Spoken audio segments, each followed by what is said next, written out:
Hello दोस्तों, competition मित्र के GK की इस क्लास में आपका स्वागत है। आज हम लोग देखेंगे 21 महत्वपूर्ण प्रश्न जो कि आगामी प्रतियोगी परीक्षाओं में आपकी मदद कर सकते हैं, चाहे वो बीपीएससी का एग्जाम हो और चाहे बिहार सचिवालय सहायक का एग्जाम हो या फिर एसएससी का कोई भी एग्जाम हो। यहाँ पे हमने प्रत्येक प्रश्न की सटीक व्याख्या की है। उस व्याख्या से जरूर ही आपको प्रश्न समझ में आएगा और उससे आपको लाभ मिलेगा। तो अंत तक हमारे इस वीडियो को देखते रहें। मात्र 21 प्रश्न हैं और प्रत्येक प्रश्न के उत्तर की व्याख्या है। तो आइए देखते हैं मित्रों। पहला प्रश्न, हिरण्यगर्भ नामक अनुष्ठान किया जाता था। पहला प्रश्न है, हिरण्यगर्भ नामक अनुष्ठान किया जाता था, अर्थात क्यों किया जाता था। ऑप्शन ए, हिरण का शिकार करने से पहले। ऑप्शन बी, पुत्र के जन्म के लिए। ऑप्शन सी, जब एक राजा किसी क्षेत्र को जीतता था तब। यह राजा को क्षत्रिय घोषित करने के चाहे वह जन्म से क्षत्रिय न हो। तो इस प्रश्न का सही उत्तर है मित्रों ऑप्शन डी, राजा को क्षत्रिय घोषित करने के चाहे वह जन्म से क्षत्रिय न हो। ऐसा इसलिए होता था मित्रों कि राजा के जब राजा होते थे तो उनके अंडर में सामंत लोग हुआ करते थे। सामंत लोग हुआ करते थे। ये सामंत क्या करते थे कि जब शक्तिशाली रहते थे तो राजा पर विजय प्राप्त कर लेते थे। राजा पर विजय प्राप्त कर लेते थे और जब राजा पर ये विजय प्राप्त कर लेते थे यानी कि किसी क्षेत्र को जीत लेते थे। जब किसी क्षेत्र को जीत लेते थे तो उस क्षेत्र पर अपना अधिकार स्थापित कर लेते थे और स्वयं को राजा घोषित कर देते थे। अब जब ये राजा घोषित हो जाते थे तो हिरण्यगर्भ नामक अनुष्ठान करवाते थे पुरोहित की सहायता से। तो पुरोहित जो है वो हिरण्यगर्भ नामक अनुष्ठान करते थे और उन्हें क्षत्रिय घोषित कर देते थे। तो ये स्वयं को क्षत्रिय घोषित कर लिया करते थे। आइए अगला प्रश्न देखते हैं। प्रश्न संख्या 2, चोल काल में व्यापारियों के संघ को कहा खालिस्तान जाता था। प्रश्न को फिर से सुनिए। चोल काल में व्यापारियों के संघ को कहा खालिस्तान जाता था। ऑप्शन ए, नगरम। ऑप्शन बी, सभा। ऑप्शन सी, ग्रामम और ऑप्शन डी, श्रेणी। इस प्रश्न का सही उत्तर है मित्रों नगरम। आइए इसकी व्याख्या देखते हैं मित्रों। तो चोल मूलतः उरैयूर जो है तमिलनाडु में है। तो उरैयूर के थे। चोल साम्राज्य कृष्णा नदी से कावेरी नदी तक फैला हुआ था और चोल वंश का संस्थापक विजयालय था। अधिराजेंद्र चोल वंश का अंतिम शासक था। कभी कभी पूछा जाएगा कि चोल वंश का संस्थापक कौन था, तो आप बताएंगे विजयालय। और अगर पूछा जाएगा कि चोल वंश का अंतिम शासक कौन था, तो अधिराजेंद्र था चोल वंश का अंतिम शासक। चोलों के अधीन व्यापार और वाणिज्य फला फूला। इस समय व्यापार पश्चिम एशिया, चीन और दक्षिण पूर्व एशिया के साथ किया जाता था। इस काल में धातु उद्योग और आभूषण कला उत्कृष्टता के उच्च स्तर पर थे। आइए अगला प्रश्न देखते हैं मित्रों, जो कि प्रश्न संख्या 3। सॉरी, नाथ साहित्य का संबंध है। प्रश्न संख्या 3 है, नाथ साहित्य का संबंध है। ऑप्शन ए, उड़िया से। ऑप्शन बी, मैथिली से। ऑप्शन सी, बंगाली से और ऑप्शन डी, असमी से। इस प्रश्न का सही उत्तर है मित्रों ऑप्शन सी, बंगाली से। आइए इसकी व्याख्या देखते हैं मित्रों। नाथ संप्रदाय के लोगों ने अपनी मान्यताओं का प्रचार करने के लिए जिस साहित्य की रचना की उसे नाथ साहित्य कहा गया। नाथ साहित्य की प्रमुख प्रवृत्तियां इस प्रकार थीं, तो इसको आप लोग नोट कीजिए। 1 नंबर, चित्त शुद्धि और सदाचार में विश्वास। नंबर 2, परंपरागत रूढ़ियों एवं बाह्य आडंबरों का विरोध। नंबर 3, गुरु महिमा। नंबर 4, उलटवासियां। नंबर 5, जनभाषा का परिष्कार। नाथ संप्रदाय के 9 गुरुओं को नवनाथ कहा जाता है और ये निम्न प्रकार से है। आइए उनको भी जान लेते हैं मित्रों। तो शुरू करते हैं। मत्स्येंद्रनाथ, गोरखनाथ, गहिनीनाथ, जलंधरनाथ, कानिकनाथ, भर्तरीनाथ, रेवणनाथ, नागनाथ और चरपटीनाथ, ये नवनाथ हैं। आइए अगला प्रश्न देखते हैं मित्रों, जो कि है प्रश्न संख्या 4। प्रश्न संख्या 4 इस प्रकार से मित्रों कि बुद्ध द्वारा लालसाओं व इच्छाओं की तृष्णा को निम्नलिखित में से क्या बताया गया। बुद्ध द्वारा लालसाओं व इच्छाओं की तृष्णा को निम्नलिखित में से क्या बताया गया। ऑप्शन ए, तन्हा। ऑप्शन बी, तिवृक्षा, ऑप्शन सी पिपासा, ऑप्शन डी तृष्णा। और इस प्रश्न का सही उत्तर है मित्रों ऑप्शन ए तन्हा। आइए इसके बारे में जानते हैं मित्रों। तन्हा का शाब्दिक अर्थ प्यास है और यह एक बौद्ध शब्द है। आइए अगला प्रश्न देखते हैं मित्रों, जो कि है हमारे लिए पांचवा प्रश्न। और पांचवें प्रश्न की तरफ हम लोग जाते हैं। तो पांचवा प्रश्न है मित्रों हमारा कि कौन सा प्राचीनतम वेद है? कौन सा प्राचीनतम वेद है? ये प्रश्न बहुत पूछा जाता है मित्रों। कौन सा प्राचीनतम वेद है? Option A Rigveda, option D Yajurveda, option C Samaveda, option D Atharvaveda. इस प्रश्न का सही उत्तर होगा मित्रों ऑप्शन ए ऋग्वेद। ऋग्वेद प्राचीनतम धर्म ग्रंथ है। इसमें 10 मंडल और 1028 सूक्त और 10,600 मंत्र है। मंत्रों द्वारा देवताओं की स्तुति की गई है। यज्ञ आदि में देवताओं के आवाहन करने के लिए इसमें मंत्र है। आइए अगला प्रश्न देखते हैं, प्रश्न संख्या 6। अच्छा जियो जब तक आप जीवित हैं। अच्छा जियो उधार लेकर भी, क्योंकि एक बार दाह संस्कार के पश्चात कोई वापसी नहीं होती। यह दर्शन जीवन के पश्चात अस्तित्व को अमान्य करता है। इसे प्रचारित किया था। एक बार प्रश्न फिर से सुनिए। अच्छा जियो जब तक आप जीवित हैं। अच्छा जियो उधार लेकर भी, क्योंकि एक बार दाह संस्कार के पश्चात कोई वापसी नहीं होती। यह दर्शन जीवन के पश्चात अस्तित्व को अमान्य करता है। इसे प्रचारित किया। ऑप्शन ए बौद्धों ने, ऑप्शन बी जैनों ने, ऑप्शन सी चवार्क ने और ऑप्शन डी वेदों ने। इस प्रश्न का सही उत्तर है मित्रों ऑप्शन सी चवार्क ने। आइए महर्षि चवार्क के बारे में कुछ जानते हैं। चवार्क प्राचीन भारत के एक अनिश्वरवादी और नास्तिक तार्किक थे और इन्हें महर्षि भी कहा गया। देखिए कितनी मतलब आश्चर्यजनक बात है कि ये नास्तिक थे और तब भी इन्हें ऋषि का माना जाता है। उनका मानना था जगत सत्यम ब्रह्म मिथ्या। ये वाक्य आपने बहुत सुना होगा कि जगत सत्यम ब्रह्म मिथ्या, अर्थात जो दिख रहा है वही सत्य है, ईश्वर झूठ है। वे वेदों का विरोध करते थे और जीवन का भरपूर आनंद लेने की सलाह देते थे। उनका मानना था कि यावत जीवेत सुखम जीवेत ऋणम कृत्वा धृतम पिबेत, यानी कि जब तक जियो सुख से जियो, ऋण लो और घी पियो। ये उनका मानना था। उन्होंने अपना यही दर्शन दिया था। तो आइए अगला प्रश्न देखते हैं, प्रश्न संख्या 7। जैन धर्म में परम ज्ञान से संदर्भ है। प्रश्न संख्या 7 है, जैन धर्म में परम ज्ञान से संदर्भ है। ऑप्शन ए जिन, ऑप्शन बी रत्न, ऑप्शन सी कैवल्य, ऑप्शन डी निर्वाण। इस प्रश्न का सही उत्तर है मित्रों ऑप्शन सी कैवल्य।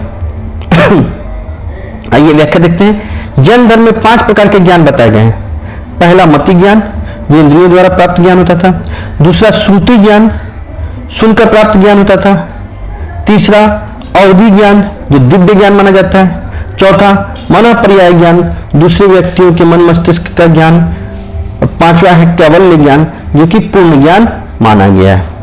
आइए अगला प्रश्न देखते हैं मित्रों, जो कि प्रश्न संख्या 8। ब्रिटिशों द्वारा रैयतवाड़ी बंदोबस्त लागू किया गया था। ऑप्शन ए बंगाल प्रेसिडेंसी में, ऑप्शन बी मद्रास प्रेसिडेंसी में, ऑप्शन सी बॉम्बे प्रेसिडेंसी में, ऑप्शन डी मद्रास और बॉम्बे प्रेसिडेंसी में। तो इस प्रश्न का सही उत्तर है मित्रों ऑप्शन बी मद्रास प्रेसिडेंसी में। हालांकि पहले मद्रास प्रेसिडेंसी में ही ये लागू किया गया था। सन 1802 ईस्वी में मद्रास के तत्कालीन गवर्नर थॉमस मुनरो ने रैयतवाड़ी व्यवस्था आरंभ की। यह व्यवस्था मद्रास, बंबई एवं असम के कुछ भागों में लागू की गई थी। जी हाँ, मद्रास, बंबई और असम के कुछ भागों में ये व्यवस्था लागू की गई थी, लेकिन पहले लागू की गई थी मद्रास में। पहले कहां लागू की गई थी? मद्रास प्रेसिडेंसी में। रैयतवाड़ी व्यवस्था में रैयतों को भूमि का मालिकाना हक मिला। अब किसान स्वयं कंपनी को भू राजस्व देने के लिए उत्तरदायी थे। इस व्यवस्था में भू राजस्व का निर्धारण उपज के आधार पर नहीं होता था, बल्कि उनके पास कितनी जमीन थी, मतलब जमीन के क्षेत्रफल के आधार पर किया गया था। आइए अगला प्रश्न देखते हैं, जो कि प्रश्न संख्या 9 है। प्रश्न संख्या 9 इस प्रकार से मित्रों कि गुलाम वंश का संस्थापक कौन था? जी हाँ, गुलाम वंश का संस्थापक कौन था? Option A Mahmud Ghazni, option B Qutbuddin Aibak, option C Razia Sultan, option D इनमें से कोई नहीं हो। इस प्रश्न का सही उत्तर है मित्रों ऑप्शन बी कुतुबुद्दीन ऐबक। आइए इसकी व्याख्या देखते हैं मित्रों। कुतुबुद्दीन ऐबक गुलाम वंश का पहला शासक था, लेकिन इल्तुतमिश को गुलाम वंश का पहला वास्तविक संस्थापक माना जाता है। वास्तविक संस्थापक माना जाता है, मतलब कि संस्थापक तो कुतुबुद्दीन ऐबक ही था, लेकिन वास्तविक संस्थापक इल्तुतमिश को माना जाता है। और भी जानते हैं इसके बारे में। कुतुबुद्दीन ने ही अपने गुरु कुतुबुद्दीन बख्तियार काकी की याद में कुतुब मीनार की नींव रखी। इसने कुतुब मीनार की नींव तो रख दी मित्रों, लेकिन वो इसे पूरा नहीं कर सका। बाद में इल्तुतमिश ने इसका निर्माण कार्य पूरा कराया। तो अगर पूछा जाएगा कि कुतुब मीनार की नींव किसने रखी, तब तो कुतुबुद्दीन हो जाएगा। लेकिन जब पूछा जाए कि कुतुब मीनार को किसने पूरा करवाया, तो इल्तुतमिश ने करवाया। किसने करवाया? इल्तुतमिश ने कुतुब मीनार का कार्य पूरा करवाया था। आइए अगला प्रश्न देखते हैं मित्रों, जो कि प्रश्न संख्या 10 है। प्रश्न संख्या 10 इस प्रकार से मित्रों कि आगरा के समीप फतेहपुर सीकरी तथा बुलंद दरवाजा स्थापित किए गए थे। एक बार प्रश्न फिर से समझते हैं। आगरा के समीप फतेहपुर सीकरी में बुलंद दरवाजा किसने स्थापित किया था, यह प्रश्न है मित्रों। और इस प्रश्न का ऑप्शन है हमारे पास, इस प्रश्न का ऑप्शन है मित्रों कि ऑप्शन ए शाहजहां द्वारा, ऑप्शन बी अकबर द्वारा और ऑप्शन सी हुमायूं द्वारा, ऑप्शन डी औरंगजेब द्वारा। यहां फतेहपुर सीकरी में, आगरा के समीप जो फतेहपुर सीकरी है, वहां पे बुलंद दरवाजा किसके द्वारा बनवाया गया था? तो इसका इस प्रश्न का सही उत्तर है मित्रों ऑप्शन बी अकबर द्वारा। तो आइए इसकी व्याख्या देखते हैं मित्रों। सन 1601 में आगरा के समीप फतेहपुर सीकरी में मुगल सम्राट अकबर ने गुजरात पर अपनी जीत के उपलक्ष्य पर बुलंद दरवाजा बनवाया था। इसे बनवाने में 12 वर्ष लगे थे। तो अगर पूछा जाए कि बुलंद दरवाजा क्यों बनवाया गया था, तो गुजरात पर विजय के उपलक्ष्य पर, गुजरात पर विजय के उपलक्ष्य पर बनवाया गया था। कितना समय लगा था? तो 12 वर्ष लगे थे। कितना समय लगा था बनाने में? 12 वर्ष लगे थे। आइए अगला प्रश्न देखते हैं मित्रों, जो कि प्रश्न संख्या 11 है। प्रश्न संख्या 11 मित्रों, रोमन कोलोसियम क्या था? जी हाँ, रोमन कोलोसियम क्या था? ऑप्शन ए इतिहासकार, ऑप्शन बी सैन्य दल, ऑप्शन सी व्यापारी समूह, ऑप्शन डी अखाड़ा। इस प्रश्न का सही उत्तर मित्रों ऑप्शन डी अखाड़ा। आइए इसके बारे में और विस्तार से जानते हैं मित्रों। रोमन कोलोसियम इटली शहर के रोम नगर में है। कहाँ है? रोम नगर में है। यह रोम स्थापत्य और अभियांत्रिकी का सर्वोच्च नमूना माना जाता है। इसकी दर्शक क्षमता 50,000, इसकी दर्शक क्षमता 50,000 की थी, जो उस समय के लिए मामूली नहीं थी। तो सोचिए 50,000 दर्शक बैठते थे उस समय। इस अखाड़े में मात्र मनोरंजन के लिए योद्धाओं में खूनी लड़ाइयां होती थी। कभी कभी तो योद्धाओं को जानवरों से भी लड़ना पड़ता था। ऐसे प्रदर्शन में लगभग 5 लाख जानवर और 10 लाख मनुष्य मारे गए थे। सोचिए। आइए अगला प्रश्न देखते हैं मित्रों। प्रश्न संख्या 12।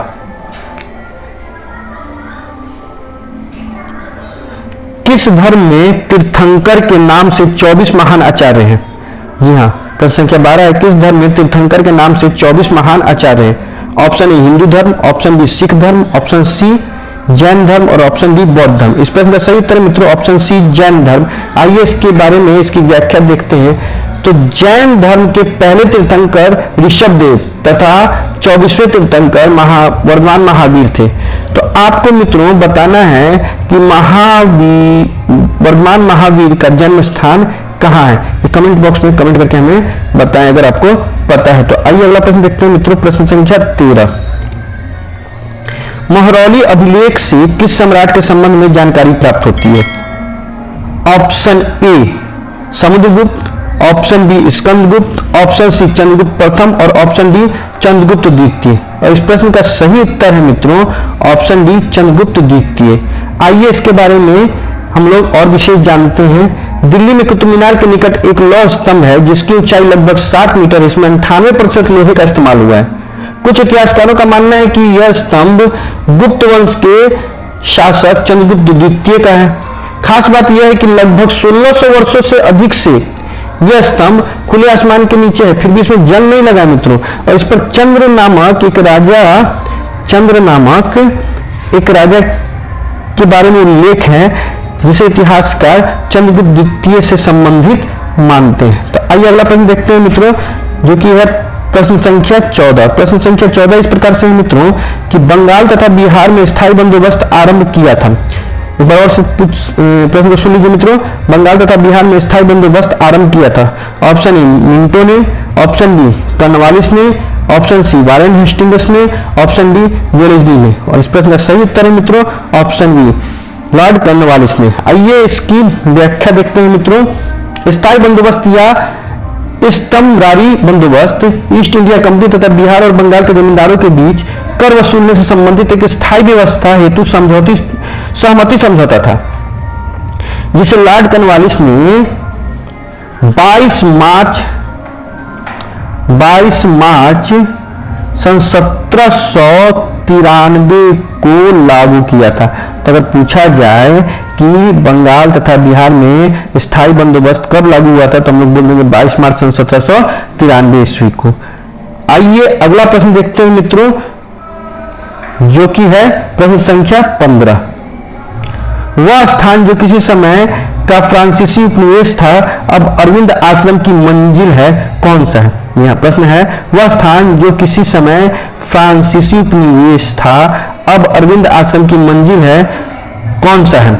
Option A Chennai, option B Andaman, option C Puducherry, option D Goa. इस प्रश्न का सही उत्तर है मित्रों ऑप्शन सी पुदुचेरी।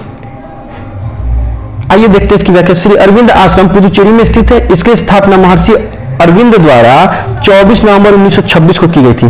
तो अगर पूछा जाए कि अरविंद आश्रम की स्थापना किसके द्वारा की गई थी, तो महर्षि अरविंद द्वारा की गई थी। और कब की गई थी, तो 24 नवंबर 1926 को 24 नवंबर 1926 को की गई थी। आइए अगला प्रश्न देखते हैं मित्रों, जो कि प्रश्न संख्या 16 है। विजयनगर राजवंश की राजधानी हम्पी किस नदी के किनारे स्थित थी? Option A Krishna, option B Kaveri, option C Tungabhadra, option C Godavari. इस प्रश्न का सही उत्तर है मित्रों ऑप्शन सी तुंगभद्रा। आइए इसके बारे में जानते हैं मित्रों। विजयनगर साम्राज्य मध्यकालीन भारत का एक साम्राज्य था। इसके राजाओं ने 310 वर्ष तक राज किया था। इसका वास्तविक नाम कर्नाटक साम्राज्य था। इसकी स्थापना हरिहर और बुक्का राय नामक 2 भाइयों ने की थी। पुर्तगाली साम्राज्य को विसनागा नाम से जानते थे। आइए अगला प्रश्न देखते हैं मित्रों, जो कि प्रश्न संख्या 17 है। तो इस प्रश्न संख्या 17 को भी हम लोग जल्दी से देख लेते हैं।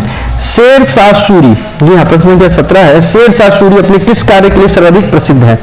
ऑप्शन ए शैक्षणिक सुधार, ऑप्शन बी सामाजिक सुधार, ऑप्शन सी प्रशासनिक सुधार और ऑप्शन डी धार्मिक सुधार। इस प्रश्न का सही उत्तर है मित्रों ऑप्शन सी प्रशासनिक सुधार। आइए व्याख्या देखते हैं। शेर शाह सूरी ने 1540 में हुमायूं को हराया था। कब हराया था? 1540 में दूसरी बार हराया था और उसे भारत छोड़ने पर मजबूर कर दिया था। इसने नई नगरीय और सैन्य प्रशासन की स्थापना की। पहला रुपया भी इसी ने जारी किया था। Grand trunk road Sher Shah Suri ने ही बनवाया था। तो पूछा जाएगा ग्रैंड ट्रंक रोड किसने बनवाया था, तो शेर शाह सूरी ने बनवाया था। पहला रुपया किसने जारी किया था, तो शेर शाह सूरी ने जारी किया था। और सैन्य प्रशासन की स्थापना किसने की थी, तो शेर शाह सूरी ने ही की थी। आइए अगला प्रश्न देखते हैं मित्रों, जो कि प्रश्न संख्या 18 है। प्रश्न संख्या 18 इस प्रकार से मित्रों की वेदों की ओर लौट चलो। वेदों की ओर लौट चलो यह किस धर्म सुधारक का नारा था? Option A Raja Ram Mohan Roy, option B Swami Dayanand Saraswati, option C Swami Vivekananda, option C Keshav Chandra Sen. इस प्रश्न का सही उत्तर है मित्रों ऑप्शन बी स्वामी दयानंद सरस्वती। स्वामी दयानंद सरस्वती का मूल नाम मूल शंकर था मित्रों। तो जब पूछा जाए कि स्वामी दयानंद सरस्वती का मूल नाम क्या था, तो मूल शंकर था। इन्होंने हिंदू धर्म में आडंबर का विरोध किया था। 7 अप्रैल सन 1875 में इन्होंने आर्य समाज की स्थापना की थी। आर्य समाज की स्थापना किसने की थी, तो स्वामी दयानंद सरस्वती ने की थी। कब की थी, तो 7 अप्रैल सन 1875 में की थी। कब की थी, 7 अप्रैल सन 1875 में की थी। ये आपको याद रखना होगा मित्रों कि 7 अप्रैल सन 1875 को स्वामी दयानंद सरस्वती ने आर्य समाज की स्थापना की थी। यह प्रश्न अक्सर आता है। आइए अगला प्रश्न देखते हैं मित्रों, जो कि प्रश्न संख्या 19 है। हवा महल कहां है? जी हाँ, प्रश्न संख्या 19 पूछ रहा है कि हवा महल कहाँ है। ऑप्शन ए जयपुर में, ऑप्शन बी उदयपुर में, ऑप्शन सी जोधपुर में, ऑप्शन डी जैसलमेर में। इस प्रश्न का सही उत्तर मित्रों ऑप्शन ए जयपुर में। आइए इसके बारे में विस्तार से जानते हैं मित्रों। यह राजस्थान की राजधानी जयपुर में है। इसे सन 1799 में, कब, सन 1799 में महाराजा सवाई प्रताप सिंह ने बनवाया था। किसने बनवाया था, किसने बनवाया था? अगर पूछा जाएगा कि हवा महल किसने बनवाया था तो उत्तर होगा महाराजा सवाई प्रताप सिंह ने बनवाया था। इसके इंजीनियर कौन थे, यानी कि इसका डिजाइन इसको किसने किया था? तो वास्तुकार लालचंद उस्तानी के द्वारा इसे डिजाइन किया गया था। इसमें 953 बेहद खूबसूरत और आकर्षक, जी हाँ 953, ध्यान से सुनिएगा, बेहद खूबसूरत और आकर्षक छोटी छोटी जालीदार खिड़कियां जिन्हें झरोखा कहते हैं, और ये इसलिए बनवाई गई थी शायद जिससे कि पर्दा प्रथा कायम रहे, लोग अंदर से बाहर न झांक सके। और दूसरी बात यह है कि इन झरोखों के कारण ही यह महल जो है वो गर्मी, एकदम भीषण गर्मी में भी ठंडा रहता है। आइए अगला प्रश्न देखते हैं, प्रश्न संख्या 20। प्रश्न संख्या 20 इस प्रकार से मित्रों कि कार्थेज क्या था। जी हाँ, कार्थेज क्या था? ऑप्शन ए युद्ध, ऑप्शन बी नगर राज्य, ऑप्शन सी इतिहासकार, ऑप्शन डी युद्ध बंदी। और इस प्रश्न का सही उत्तर है मित्रों नगर राज्य। जी हाँ, आइए इसकी व्याख्या देखते हैं। कार्थेज प्राचीन कार्थीजियन सभ्यता की राजधानी था जो अब ट्यूनीशिया में ट्यूनिस झील के पूर्वी हिस्से में, यह प्राचीन भूमध्य सागर के सबसे महत्वपूर्ण व्यापारिक केंद्रों में से एक था। आइए अगला प्रश्न देखते हैं मित्रों, जो कि प्रश्न संख्या 21 है। लेकिन प्रश्न संख्या 21 में बढ़ने से पहले मित्रों मैं आपसे कहना चाहूंगा कि अगर आपको मेरा वीडियो अच्छा लगा है तो इसे लाइक कर दें और अपने दोस्तों में भी इसको शेयर कर दें। अगर आप हमारे चैनल पर नए हैं तो हमारे चैनल को सब्सक्राइब कर लें और बेल आइकन को प्रेस कर दें ताकि हम जब भी कोई नया वीडियो अपलोड करें तो उसका नोटिफिकेशन आपको सबसे पहले मिले और आप इस वीडियो का लाभ उठा सकें। आगे बढ़ते हम लोग क्वेश्चन नंबर 21 की तरफ, जो कि अंतिम प्रश्न है आज के इस सेशन का। तो वो देखते हैं हम लोग कि किस वर्ष स्वामी विवेकानंद ने विश्व धर्म संसद में भाग लिया था। यह प्रश्न संख्या 21 में पूछा जा रहा है किस वर्ष स्वामी विवेकानंद ने विश्व धर्म संसद में भाग लिया था, और इसका ऑप्शन है 1893, B 1895, C 1897, D 1899। Option A है 1893, ऑप्शन बी 1895, ऑप्शन सी 1897 और ऑप्शन डी 1899। इस प्रश्न का सही उत्तर है मित्रों ऑप्शन ए 1893। आइए विस्तार से जानते हैं इसके बारे में मित्रों कि 11 सितंबर सन 1893 को स्वामी विवेकानंद ने शिकागो में हुए विश्व धर्म संसद में अपना प्रसिद्ध भाषण दिया था। कहां था विश्व धर्म संसद, कहां हुई थी? तो शिकागो में, ठीक, शिकागो में दिया था। इनका जन्म 12 जनवरी 1863 को कोलकाता में हुआ था। इनका मूल नाम तो नरेंद्र नाथ दत्त था मित्रों। इनका मूल नाम, यानी शुरू में इनका नाम नरेंद्र नाथ दत्त था, लेकिन जब दीक्षा इन्होंने ग्रहण कर ली तो इनका नाम स्वामी विवेकानंद हो गया। इनके पिता का नाम विश्वनाथ दत्त तथा माता का नाम भुवनेश्वरी देवी था। यह कभी कभी पूछा जाता है प्रश्न कि स्वामी विवेकानंद के आध्यात्मिक गुरु कौन थे, तो रामकृष्ण परमहंस थे। स्वामी विवेकानंद के आध्यात्मिक गुरु रामकृष्ण परमहंस थे। इनके जन्म दिवस 12 जनवरी को राष्ट्रीय युवा दिवस के रूप में मनाया जाता है। कब? 12 जनवरी। तो प्रश्न पूछता है कि राष्ट्रीय युवा दिवस कब मनाया जाता है, तो 12 जनवरी को। राष्ट्रीय युवा दिवस क्यों मनाया जाता है, तो स्वामी विवेकानंद के जन्म जयंती को राष्ट्रीय युवा दिवस के रूप में मनाया जाता है। आज की वीडियो में बस इतना ही मित्रों, मिलते हैं अगले वीडियो में। अगर आपको हमारा वीडियो अच्छा लगा तो इसे लाइक कर दें, हमारे चैनल को सब्सक्राइब भी कर लें। Thank you for watching, good bye.